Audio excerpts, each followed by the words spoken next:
Marla Christie, Executive Director of the Foundation, and we are so excited to welcome our guest today, Philip Cooper. He'll stand. Wait. Before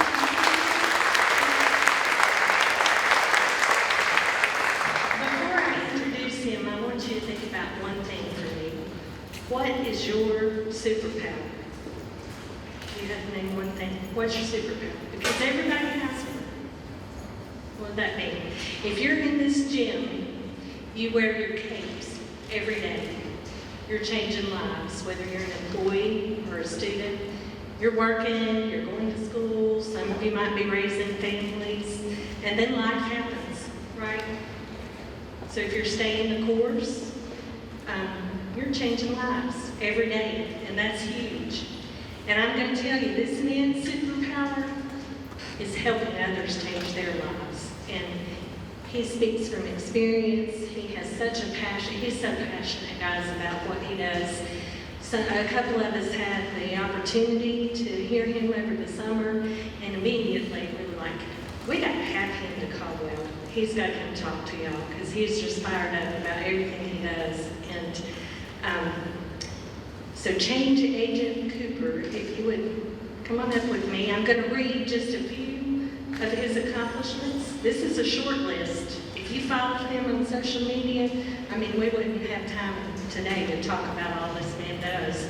He's the Inspire Coordinator for Land of Sky Regional Council. He's the practitioner in residence in NC State University's Institute for Emerging Issues, hence the hat up here, if you notice. So, he's the Executive Director of Operation Gateway. He's the founder of Voices of Afro-Lecture. Thank you. Did I still butcher it? I still chopped it. That's addressing mental health stigma in Black communities of Western North Carolina. He's a member of the Juvenile Crime Prevention Council, Chair of Just Economics of the Western North Carolina Board of Directors, Martin Luther King Service Award recipient, Appalachian Leadership Fellow, Leading with Conviction Fellow with Just Leadership USA. Folks, the list goes on and on. I don't know when the man sleeps, and I know he didn't sleep last night, so we're even. So, anyway, welcome, and I'll turn it over to you.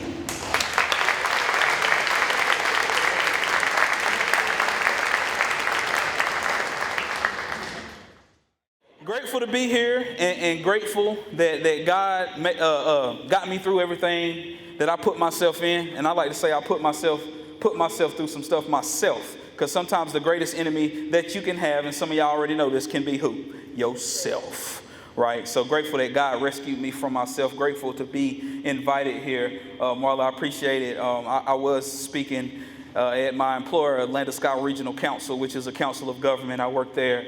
And we're an Appalachian Regional Commission grantee. And so they had invited me there to speak and get some people charged up, I believe is what Miss Olivia Collier had asked me to do. And I just did my thing, you know what I'm saying, just being me, you know. And she was like, we got to have you down here. And she was not playing, and here I am, right? So community college students, man, look at yourselves. Just look around the room, especially at the students. Look at yourself.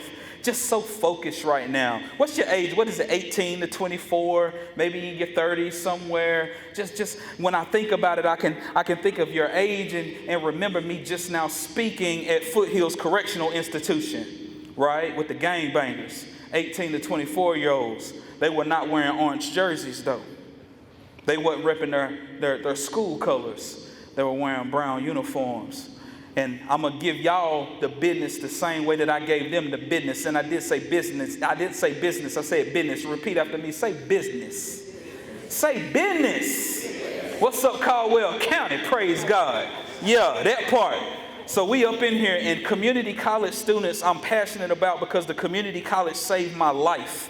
I heard people call it the community's college, right? And everybody in the community college got a story.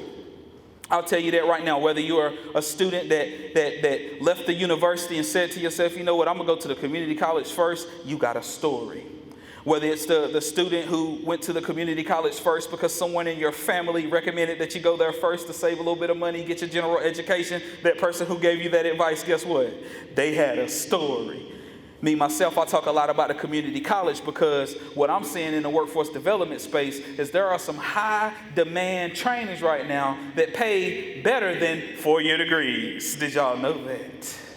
Did y'all know that? Y'all knew that, bro. You knew that, bro, in the hoodie in the front with the black and gold hood. Did you know? Don't get shy. We in here. Power to the people. Listen, did you know that there are some short-term job trainings that y'all have right here at Caldwell Community College that pays more than a 4-year degree? Did you know that, my brother? Okay, good. Because there's a lot of people that don't know that. You didn't know. Somebody. So now some people just learned something, so I can leave. Not just kidding. But the community college is very important, and it really is a pillar of the community, and it should be. From people who are in the penitentiary seeking their GED by way of a community college. Whoever it is that's seeking their GED for whatever reason, get your GED is just as important as a high school diploma. Every person that has gotten their GED, a lot of times they have a story. So repeat after me, say, I have a story. Say it proud, like I have a story.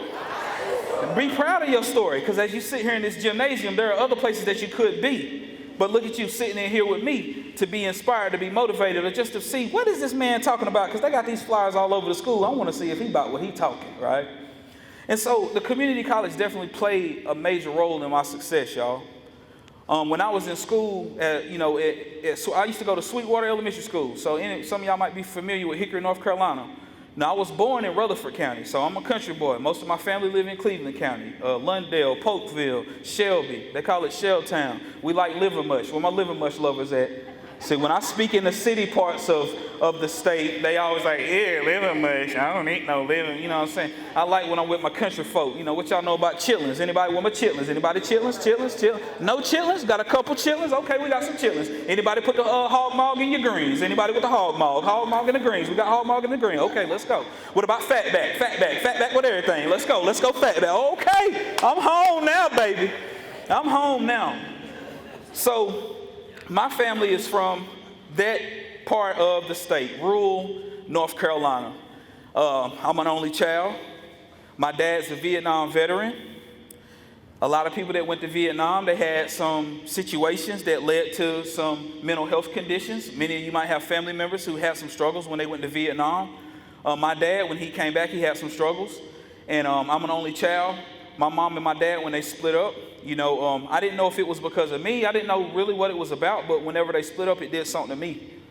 When my mom and my daddy split up, my mom and I, we ended up moving to what they call the projects. Everybody ever heard that vernacular before? You ever heard projects?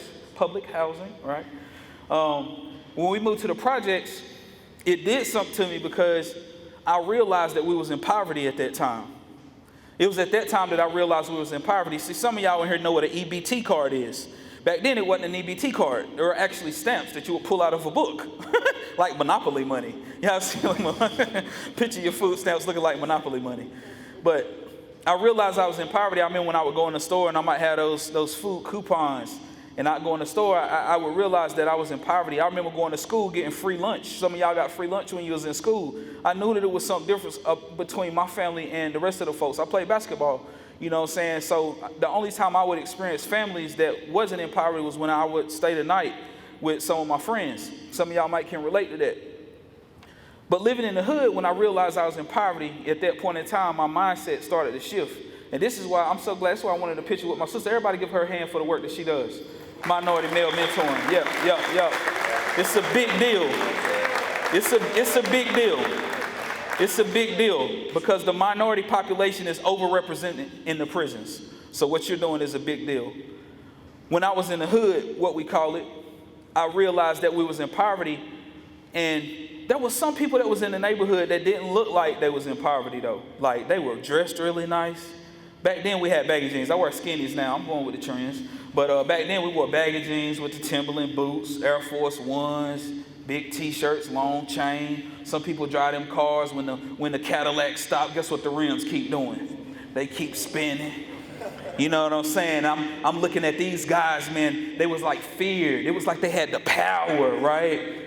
I wanted to be just like them. Who do y'all think those people were? Anybody want to guess? Drug dealers. Exactly. So my skewed way of thinking led me to want to get out of poverty by way of what? Selling drugs. I remember in school, man, my teachers used to tell me, Philip, you're so smart. You got so much potential. If you could just get your behavior together. Come on, Philip, if you would just listen. But I would make good grades. What are my instructors at? Any instructors in here? You ever had that one student that was smart with bad behavior? Ugh, that was me. Look, somebody raise their hand. Did you say it was you, sister in the back? No, I'm just kidding. But that was me. And I remember my teachers telling me, they used to be like, Philip, you got so much potential. If you could just behave, what is it, Philip? What do you need? You know? And I wasn't trying to hear that. Because, I could make good grades, but at the end of the day, guess who I wanted to be? A gangster. I always wanted to be a gangster. That's all I wanted to be. So time went on, in school. My dad, he struggled with smoking crack. A lot of people that went to Vietnam had struggles with substance use. And I am a person in long-term recovery from addiction. Just to be clear, y'all, I don't do nothing. I don't drink, I don't smoke, I don't pop no beans, I don't do nothing no more. I used to do all of it, a whole lot of it, a whole lot of it. But I gave all of that up because you'll hear later in my story why. And so when my dad got his life together, he moved to Asheville, North Carolina. And when my dad moved to Asheville, North Carolina, some of y'all seen Boys in the Hood. You remember when Trey's mama, when he got to a certain age, he was like, Furious, it's your turn now. I can't show him how to be a man. And so my daddy went to treatment. He moved to Asheville. And guess who came? So here I come. I come to Asheville. But guess what, y'all? You can take the boy out the hood, but you can't take the hood out the boy. So I brought all of my crazy thinking to AC Reynolds High School.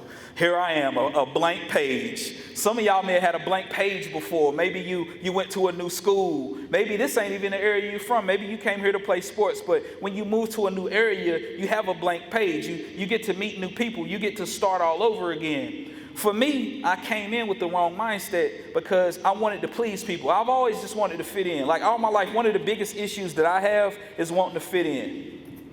Wanting to fit in. Wanting to be accepted. And a lot of times in my life, I did things I ain't have no business doing. I was raised better than that. But I done those things because I wanted to fit in. I was trying to fit in with the wrong people. I was trying to fit in with people who now doing fed time for conspiracy. You feel me? Those people that I wanted to fit in with didn't have my best interest in mind. And so here I am in Asheville, North Carolina. Making good grades, played basketball, AAU basketball. I played for the Asheville Heat. I played for the WNC Ballers. I loved basketball. But it was funny because I still wanted to be a thug because out of all NBA players that I wanted to be like, it was Allen Iverson. Who in here knows Allen Iverson? Was Allen Iverson not the most thugged out NBA player to ever exist? And I wanted to be just like AI. Trying to be a Mac with my long sterling silver chain. with my big old hat on. Back then we used to wear big old hats. That was the style back then. Big old fitted caps. And in high school I had a kid, y'all. Anybody in here have a teen pregnancy or someone in your family who had a kid in high school? That was me. And so at that time, education was important to me in a way because my dad always tried to push education on me.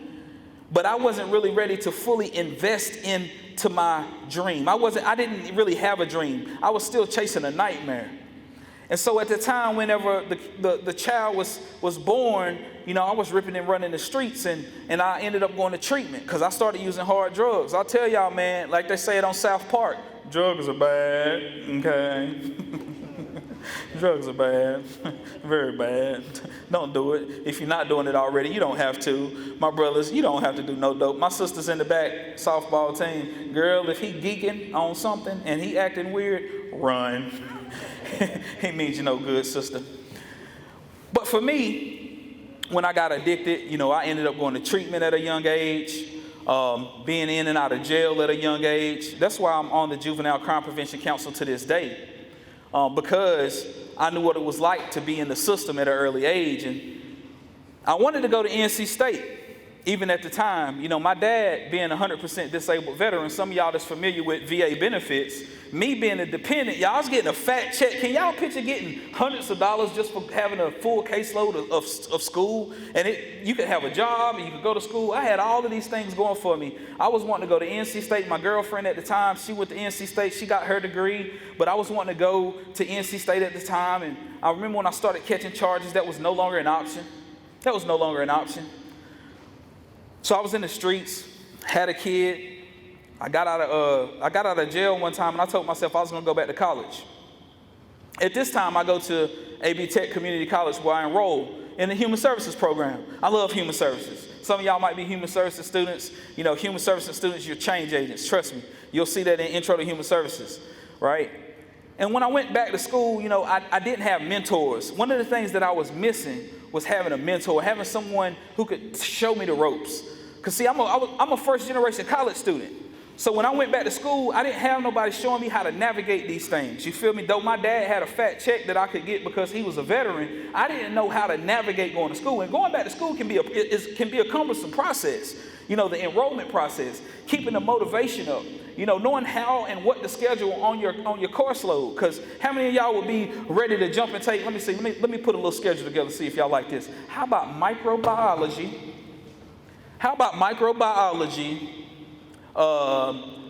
Let's throw in some statistics with an English 113 and a microeconomics. Y'all like that schedule? Anybody like that schedule? No, I heard. Did somebody say hell no? Oh, dang. I didn't know how to schedule. I was a first generation college student. And back then, so some of y'all that get Pell Grant now, you know how you get your disbursements? Y'all know about the disbursements now? You know how they do the disbursements? That's part of me. I'm part of the reason why y'all get disbursements. You know why? Because I would sign up for 15 credit hours. They would give us our return check. And guess what I would do? Drop in class, if I dropped them. But I didn't have nobody showing me the ropes. I didn't have nobody keeping me motivated at the time. I was trying to mac on the honeys when I went back to college. I didn't have nobody showing me the ropes. And at that time, I ended up connecting with somebody, and we had a very toxic relationship. I don't know, that just dropped in my spirit. Somebody right now in here is in a toxic relationship, and I hope that you can find freedom by way of connecting with the right people. But toxic relationships will smother you to death if you don't get the help that you need. Toxic relationships will smother you. It will take your dreams away. It will take the life out of you. It'll make you stay up and not study for your test. It'll make you not read your assignment. It'll make you not feel safe in your home. But I was in a toxic relationship. I ended up dropping out of school, y'all. I didn't know anything about the resources that were available for mental health because at that time I didn't get educated.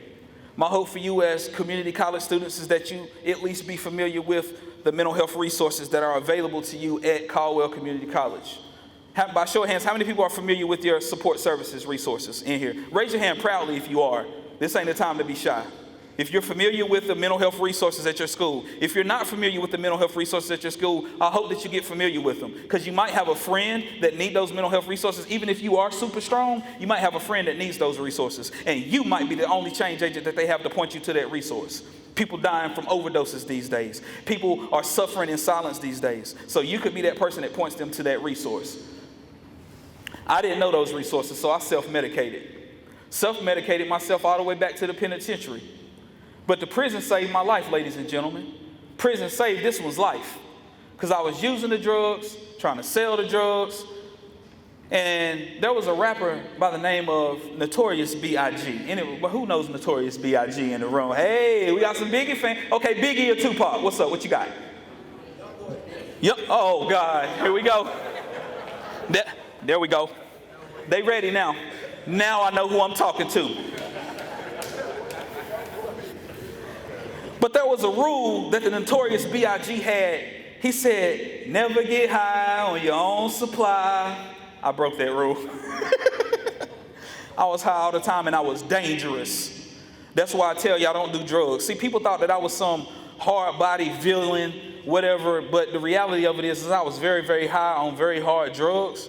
and I was lost. I had lost my mind. Y'all heard when I introduced myself and I said I had to mention God, because if it had not been for God, I would have lost my mind. I had lost my mind. I had a whole kid, y'all. As a matter of fact, I ended up having 2 kids before I went to prison. I was an absent father. So let me repeat. If you are in a toxic relationship, community college students, I need you to check yourself before you wreck yourself. If you can't check yourself by yourself, then make sure you connect with someone who can help you, because you're not alone. Toxic relationships will drain the life out of you. It'll take your dream. When I went to the penitentiary, I woke up. So for some of you that have family members that are incarcerated right now, write them. This is a good time to humanize them, to remind them that you remember them. Some of you may have worked in the prison system. Some of you instructors may work with people in the prison. Thank you. Thank you. You play a major role. When I was in prison, I worked as a teacher assistant because I knew better. I was actually smart. Did I tell y'all what my teacher used to say? I was actually smart, but my behavior was just thrown off. And I remember being on the yard with the Bloods, you know what I'm saying? On the yard with the homies, you know, and being locked up with guys who wasn't getting out of prison, and them saying to me, bro, you smart. And I remember one time walking the yard with this one guy, and I remember walking the yard with him. His name is L. Anybody can imagine why they call him L? Dun, dun, dun, dun, because he got life. I'm walking the yard with L. He say to me, guess what he say to my young boy fan over there? He say to me the same thing that my teacher said to me in elementary school. He say, bruh, you got too much potential to be in here. When you get out, do it for me. He say, do it for me. You too smart. You got too much potential. Imagine that. The same advice I got from my elementary school teacher, I got from someone who was doing life in the penitentiary. Wow. When I got out of prison, I told myself I was going to go back to school. I was a peer counselor for a program called A New Direction.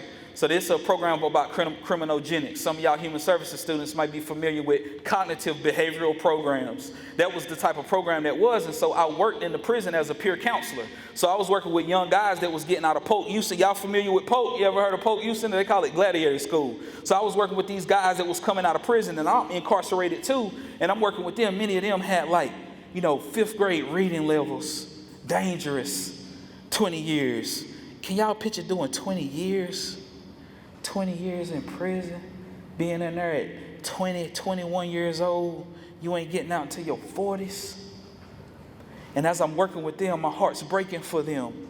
President, my heart's breaking for them as I sit with them in the day room and help them with their books, because there were words in there that they couldn't pronounce and they didn't know what they meant. But they wanted to go through this 90-day program because it would knock 30 days off their sentence. And while I'm sitting with them and I'm remembering what it was like for me when I was in the hood, I'm thinking to myself like, man, I want to be a part of changing the narrative. And so when I got out of prison, I say, I'm going back to school. You know what? I'm going back to the community college. Like I say, the community's college. I get back to AB Tech when I get released from prison. I say, I'm going back through the human services program. I'm going to get registered and become what they called back then a certified substance abuse counselor. Because I knew I had a drug problem. Like it was without as I say in the courthouse, without a shadow of a doubt. I knew I had a problem. And so when I got out, I say, I want to help others. So I go back to the community college. I was kind of nervous. I ain't gonna lie. I was kind of nervous when I went back to the school, coming out of prison from doing a little over 3 years. And I remember there was a lady named Phyllis Utley that was in the welcoming area where in the Bailey building. And y'all probably got some people like that here, man. Just think of that one person that's always welcoming folks. The one that makes you feel like you're supposed to be here. The ones that's smiling. Even when you don't feel like smiling, you see that person and here they go. Oh, Lord. Phyllis Utley was that person for me. She humanized me. I get back to the college, and at this time, I want y'all to really, really hear me now. As I start to talk about my community college experience, I need you to really hear the details of what made me successful as a community college student. I know some of y'all are younger, and I need you to really hear what led to me being successful as a community college student, because it changed my life Like, I'm eating good right now, bro. For the young boy fan over there, I'm eating good, bro. Like, better than I ever thought I would, bro. I have a community college education. When I get out of school, I remember I told you I was a first generation college student. Y'all remember when I told y'all that? I didn't necessarily know how to do this college lifestyle. But when I went to school this time, I stayed focused. I say, you know what? I ain't going back to prison. I'm going to get this degree. I'm going to get me a decent job. I'm going to pay my child support. I'm going to do my thing. So I'm in the student area near the porch, the gazebo, and there was a guy named TJ, Jeremy Jackson is his government name. Jeremy now works for FEMA, by the way. His name is Jeremy Jackson. And I remember I was walking outside, you know, I had my book bag, but I was still walking with a mug. Any of y'all know them people that walk around with a mug, just look like they mad? I ain't really mad, they just got that mug.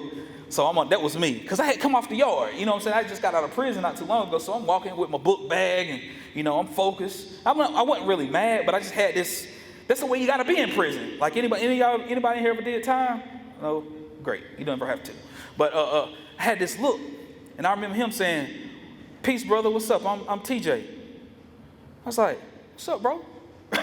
It caught me off guard, really, because I really wanted friends. Some of y'all, you don't got to raise your hand, but some of y'all love having friends. Don't it feel good to have friends, to have people that genuinely care about you, that really want to see you succeed, that are actually happy to see you, even if you broke as a joke, they still like, "What's up, bro? What's good?" I always wanted that. It's just a wonderful feeling to have real people in your life. Hey, can I get an amen? Real people. I might want them fake people. Make the fake people so uncomfortable in the room right now.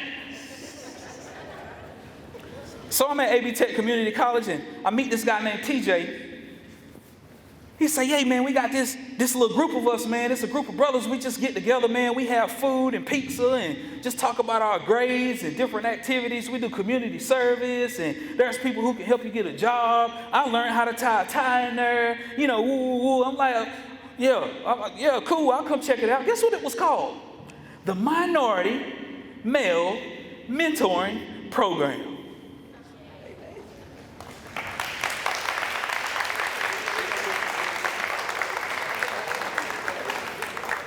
So I connect with TJ.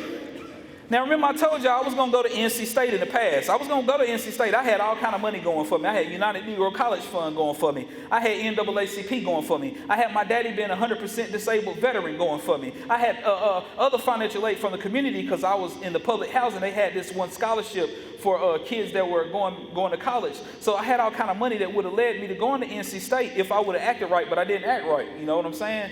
And so I didn't know that there were actual scholarships that I could apply for.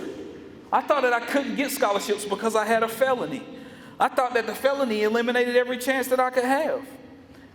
But when I was in this minority mentoring group, I learned that there were scholarships for people like me. TJ said, "Bro, you need to apply for this scholarship, this Lead the Way scholarship, bro. You should apply for it."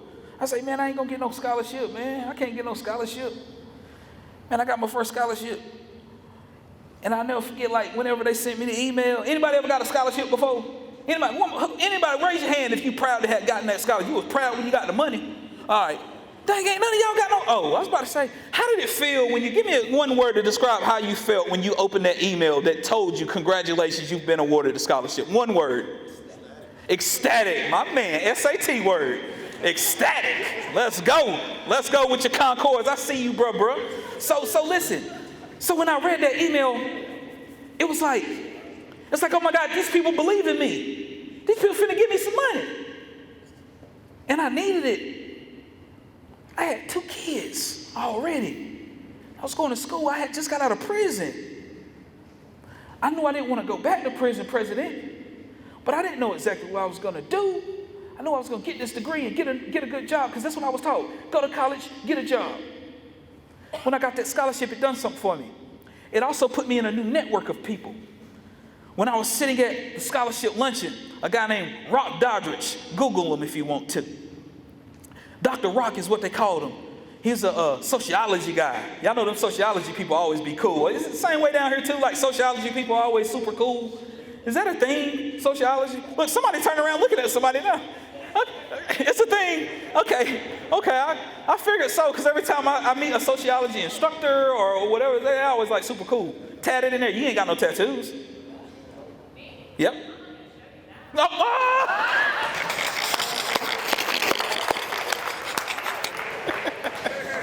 Let's go. So, Dr. Rock was sitting with me at the scholarship luncheon, y'all. And I remember meeting him, white male, very intelligent, but cool, super cool. Found out that I had went to school with his daughter, Lindsley Doddridge. And as we were talking, he was just wanting to learn more about my story. And let me tell y'all, this man went on to support my educational endeavors throughout the rest of my tenure at the community college. Sitting at the table at the scholarship luncheon, Asheville, North Carolina, at the Renaissance, at the Crown, not Renaissance, but at the Crown Plaza, sitting there talking about my story with him. So these different things contributed to my success as a community college student. Now, I told you I tried to go to NC State when I was younger. I was junior. I was wanting to go to NC State. That didn't end up happening. But what I found was that there were other pathways in college that didn't require a four-year degree. And so I went on to complete my degree, Human Services Technologies. I completed in 2013.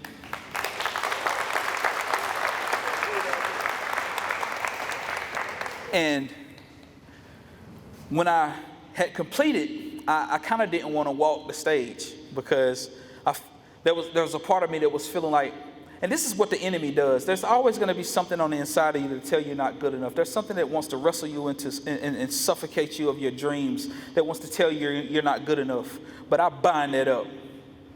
You are good enough. You are good enough.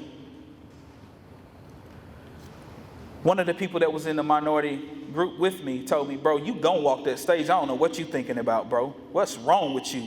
You just went through all this. You gonna walk the stage. So I never forget walking the stage and just seeing how proud my daddy was of me. My daddy was so proud. And my daddy's a hard man. He's a hard man. I got to introduce you to my daddy sometime, Marlon. You got to meet him. He's hard. He's one of them Vietnam veterans. He's single. You know, he's one of them guys. He had a dog. You know, he don't tolerate too much. He don't play around with people. You know, you cross him, it's over for you. You no longer exist. He's one of them kind of people. Y'all might know some of those. But my daddy is a hard man. But I seen my daddy cry at my graduation, and he was so proud. Y'all know the last time I seen my daddy cry before graduation? When I was sitting in jail waiting on my time on the other side of a glass with my 2-year-old at the time.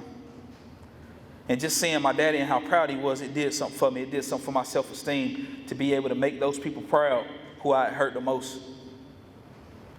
With my 2-year degree, like I told y'all, man, y'all better value that community college education, baby. With my 2-year degree, I got me a job at the Neil Dobbins Center. You know, and it was crazy because I got the job before I had completed my 2-year degree, but the stuff that I was learning while I was in school, I was able to immediately apply while I was on the crisis stabilization unit. So I was learning pharmacology and group process, crisis intervention. I was using their lingo, you know, in the day room and with the staff, with the nurses and the licensed clinical addiction specialists. Like when you hit me with that ecstatic, I was like, bro, knows something. That's probably how they was on me. Like, yeah, he knows something. You know what I'm saying? So I was applying that thing like right immediately as I was learning it. And so I moved up at the crisis stabilization unit. Some of y'all that are familiar with substance use disorder and the issues, the challenges that come with co-occurring disorders. Co-occurring disorders is when you have a substance use disorder coupled with a mental health challenge, a mental health diagnosis. And so while I was working at that facility, it was state funded. State funded means that it's limited resources, okay? This is not the type of program where people have insurance and all that. I'm talking about people who was starting from the bottom. And I burned out at that job. And I can remember, like, when I was in school in Intro to Human Services specifically, where my Human Services instructor at? I know you in here. I'm talking your language. Are you in here? Is the Human Services instructor in here? No. Tell him or her that I asked about her, or him. But one of the things I remember them talking about was self-care. Who in here is proud of your self-care? Self-care, talk to me. Who in here is proud of where you are at with self-care right now in your life? Proud of it. Tell me one thing that you do for self-care. Just yell it out. Sleep, naps on Saturdays and Sundays. Help me, Holy Ghost. Anybody else? Let's talk about self-care. Talk back to me. Hike. Oh, my man likes to hike. He got the King boots and the vest and the Nalgene bottle with the stickers. Let's go. Who else? Tell me something. Who in here is proud of what you do for self-care? You should be. Talk to me. Massage, yes. Not therapeutic, not deep tissue though. I don't like deep tissue. I like therapeutic. That deep tissue be hurting. What'd you say? Play with the dog. Dog brings peace. My daddy would swear by it. But when I think about the role that I had at the Crisis Stabilization Unit, y'all, like she says, fighting for people, trying to help people, I fell in love with the process of helping someone. That is my purpose-driven life. That is my purpose, to help people, to fight for the underdog. But I wasn't practicing self-care because I was trying to save the world, so I had to switch up my job. So when it was time for me to leave the Crisis Stabilization Unit, y'all, I had a 2-year degree in human services. I knew how to survive on the computer. I had some organizational skills because I was a case manager. I knew how to network. That was one of the transferable skills that came from the streets. Somebody got that. Somebody got that. So I messed around and got me a job at the community college. I applied for a job because I needed to take a break. That's one of the things when you work in mental health, they tell you you have to take care of yourself. You have to take a break. Once you get the burnout, you have to do something about it, right? So I got a job as an administrative assistant, and I was working in student advising and support services. I was the admin assistant. So this guy right here, used to gang bang and sell dope and all of this stuff, and now I'm in student advising and support services, and I'm a designated school official. Can y'all imagine that? Imagine that. Now listen, now watch this. Listen, I was just telling Marla this out in the hallway, so check this out. I used to run from the po-po. I became the police of letting people come into the country. I was a designated school official, so I was checking documentation. When people wanted to get F1 visas, y'all familiar with visas? Did y'all know that people are doing everything in their power to come over here to our country to study so they can try to find an opportunity to get out of a very dark lifestyle? Wow. My passion, my patriot, being a patriot. Like, you know what I'm saying? Yeah, I have a felony, but I love my country. I love my country because I work with students who was trying to do everything in their power to get over here because they saw opportunity in this country. I got to see people get told no because they couldn't produce enough funding because you have to have a certain amount of money to back you when you come to the community college. I've seen people get told no and have to go back to South Africa where there was gangs and substance abuse and all the things that we face here. So my pride for the work came when I was working at the community college. The relationships that were built when I was working at the community college are still impacting me to this day. While I was working as an administrative assistant, though, I got to learn the ins and outs of the community college. And while learning the ins and outs of the community college, watch this. I got to see the inequities. I got to see that not many people that looked like me were being successful in the process. I got to see that a lot of them were first-generation college students. I got to see that a lot of them was missing the same thing that I was missing, and that's why I couldn't be successful. So I went over and beyond. Oh, you struggling with your FAFSA, homeboy? I'll meet you in the enrollment lab. Oh, when we went to RDS, y'all remember when we went to RDS? What is it, Residency Determination Service? They had everybody twisted. Let me help you. Holding their hands through the enrollment process. Making sure they understand to apply for scholarships. Being a reference for them if they were showing up at the Minority Student Leadership Academy. Recommending that they go to the Minority Student Leadership Academy. So at this time, I started to get fired up even more about the community college. They started letting me go inside the prisons with Project Reentry, with Goodwill. And I started just like, wow, the community college is an amazing force in the community that we need to make sure people are taking advantage of. At this time, I was working under a lady named Rebecca Howe. She's an attorney now. But she was telling me, like, Philip, you got so much potential. So I went from the elementary school to the penitentiary to the college. Everybody telling me about this potential that I have. So I kept working hard, started leveling up, applied to go to school at Western Carolina University. I was going there for communication, for computer information systems under the School of Business.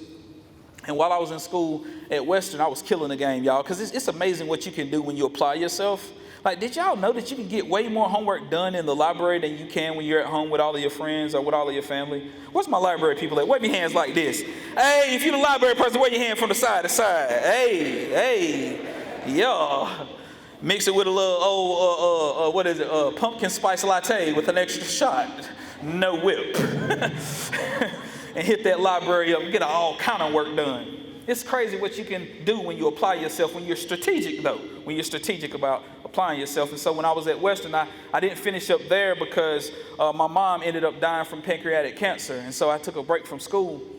But I continued to work at the community college, and what ended up happening was the Vera Institute of Justice. Anybody that's interested in like criminal justice reform, second chance and stuff like that, if you ever heard of Vera Institute of Justice, if you haven't, please Google it and just check into it, familiarize yourself with it. There are opportunities that come down, especially with grants that go towards like community college education, because on the national level, everybody understands that the community college is a major force for changing the world, right?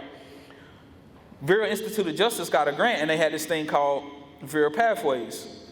And so when I got out of prison, y'all, and I went back to the community, there wasn't a lot of people like me. Just to be real, a lot of people was reoffending, whether they was not getting jobs, they didn't have mentors, whatever it be. A lot of them returned to their old life.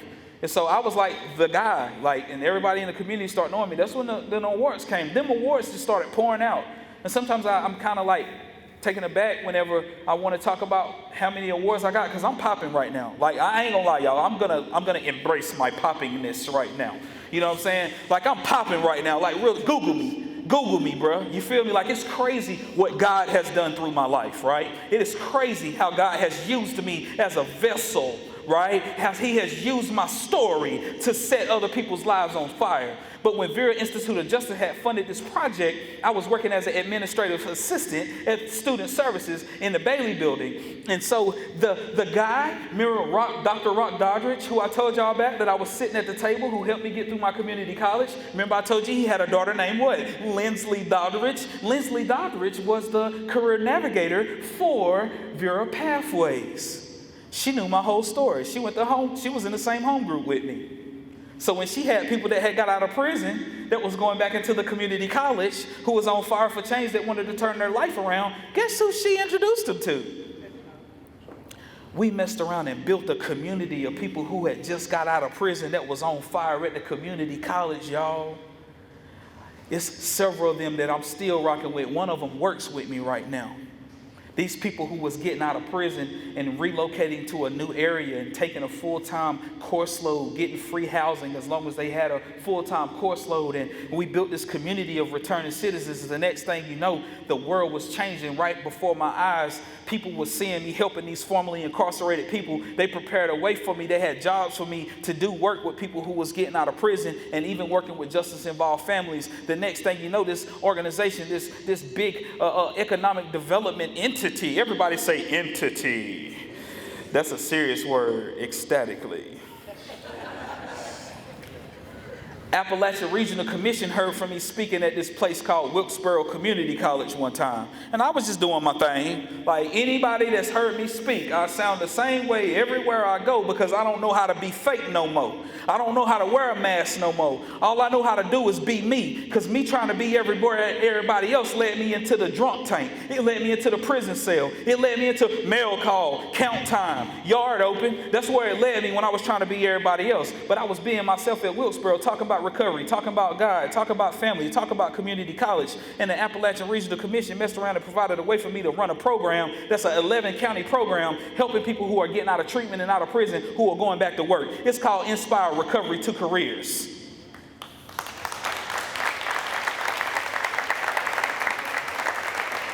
So for many of you, I know what time it is in the rural county. Y'all probably got your meth down here. I know you got your opioids. The heroin probably done made it to the rural area. You probably got your overdoses. You got your people that's still trying to smoke a little crack, but they mixing fentanyl with everything, and people dying from accidental overdoses. So these people, whenever they turn their life around and they choose to go to the treatment center, whenever they get out of the treatment center, if they're wanting to relocate and get some resources to help them stay on the straight and narrow, they can reach out to us whenever someone is discharging, and they can say, hey, I got a person that needs to work with one of your peer support specialists. We can pay for a month of housing for them. We can help them get connected to WIOA. Does everybody in here know what WIOA is?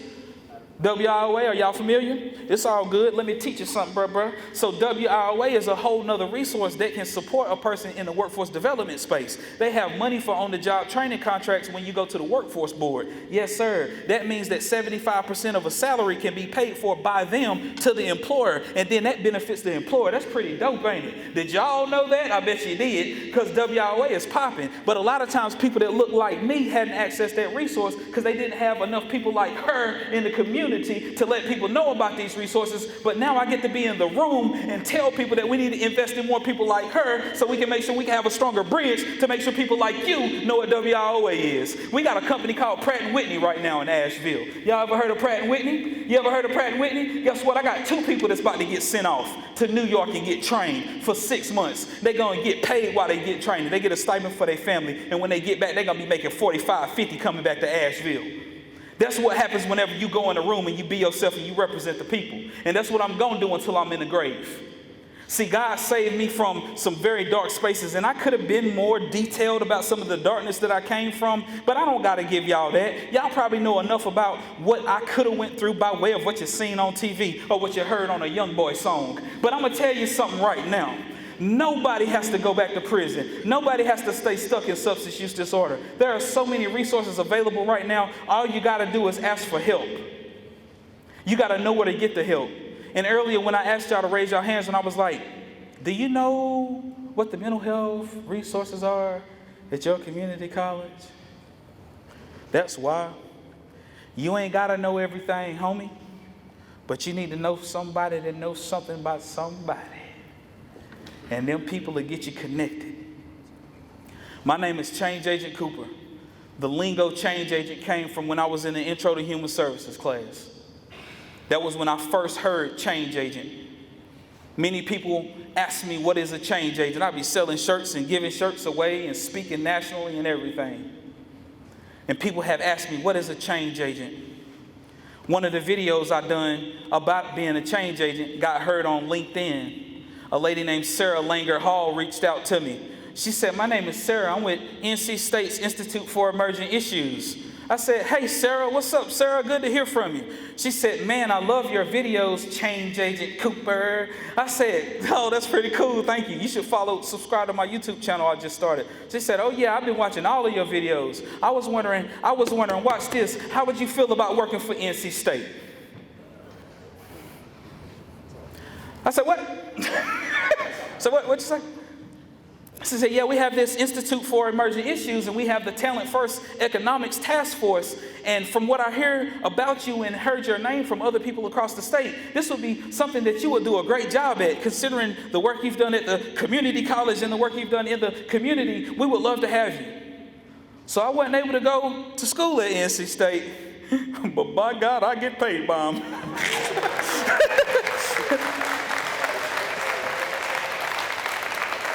And so I get to co-chair the Talent First Economics Task Force, which is a state initiative, and we're looking at serving 5 different work groups. We have disconnected youth, underconnected, right? When you look at opportunity youth, that's 16 to 24-year-olds, and y'all think of it. Do y'all know any 16 to 24-year-olds who are not working or going to school? Any 16 to 24-year-olds that are not working and not going to school? So we're trying to figure out ways to get them more included because there's a labor shortage right now. So we're trying to get these people more connected. We also have a work group for people with disabilities. We have one for transitioning military and their families. We have one for single parents. And we have one for justice impacted people. And so we have these 5 work groups. And I get to be the co-chair of this task force that has 5 work groups. And we met like a month ago in Raleigh, and it was just amazing to see all those change agents in the room. And let me get back to when I was talking about change agents, and I'll shut up. So this terminology about being a change agent has led me in spaces that only God could lead me into, right? And so whenever I was there about a month and a half ago when I was in Raleigh, and we was having our kickoff for the Talent First Economics Task Force, you know, on the way there, because Raleigh's like a 4-hour drive from Asheville. That's when I catch up on all my phone calls. And so I remember people always saying, like, what is a change agent? What is a change agent?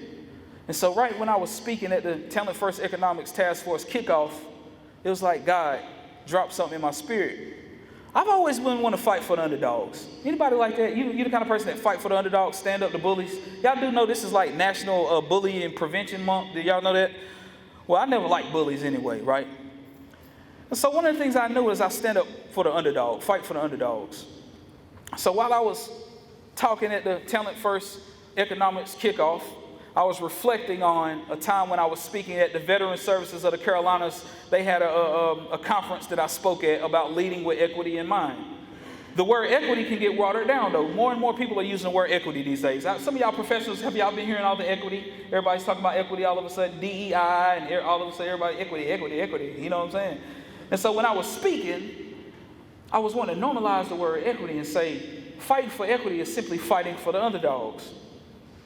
Pause. Let's go back to the Talent First Economics Task Force kickoff. While I was walking the stage and talking, I said a change agent is a person who sacrifices to fight for the underdogs. So I want to leave y'all with that. A change agent is a person who sacrifices to fight for the underdogs. Not saying you got to be loud as me and speaking engagements and all that other stuff. Maybe you're a person who's from an area where there's not many people like you that's striving to do it a different way. You're a change agent. You just model the way for someone else. Maybe you're a person who is that listening ear for a friend that has no one else to talk to, and they can come to you and you're that sounding board to keep them from losing their mind. You're a change agent. Maybe you're that sociology instructor who goes the extra mile to make sure that students understand the subject matter, but also make sure that that student understands that, hey, this is a safe space in my classroom if you need additional help. I've been there before. Maybe you're a coach. Coaches play a major role in a lot of young men's lives who grew up in single-parent households. Maybe you're that coach who reminds this young man that he's a man. Maybe you showed him how to do a double Windsor. Where my double Windsor folks said, any double Windsor? Any double Windsor? Oh, yeah. But anybody can be a change agent. You're probably a change agent already. But just know fighting for the underdogs is what's important for us as a nation, as a state, as your county. Fighting for the underdogs. And you know who the underdogs are of your area. And if you don't know, I hope that you can figure out a way to fight for an underdog near you. Because the only way that we can heal the world, the only way that we can make a change is by starting to do it ourselves. My name is Change Agent Cooper. I'm not the answer, but I'm for damn sure the alternative. Thank you.